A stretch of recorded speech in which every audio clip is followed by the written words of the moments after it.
సర్లే ఎన్నెన్నో అనుకుంటాం.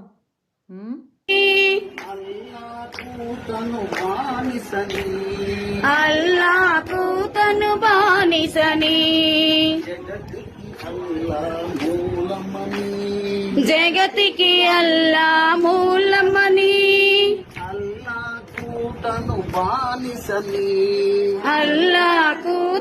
బానిసని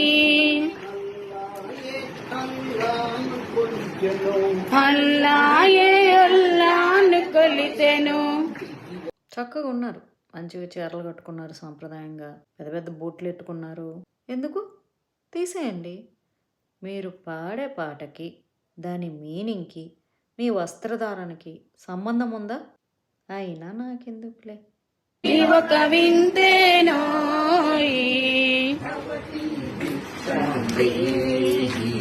భవతి భిక్షాం దేహి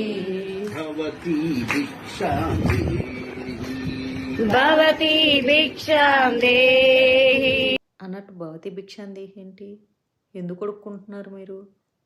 దేని కొడుక్కుంటున్నారు?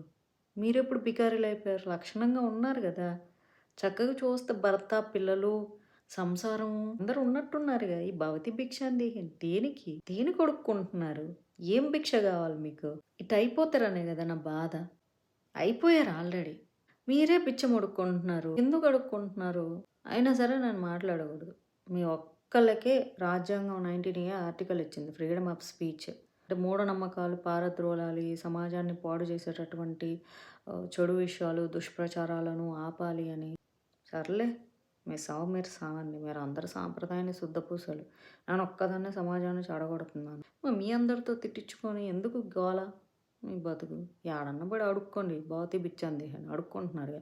మా ఇంటి దగ్గర రండి, 4 బియ్యం గింజలు అత్త. ఒక వింతేనో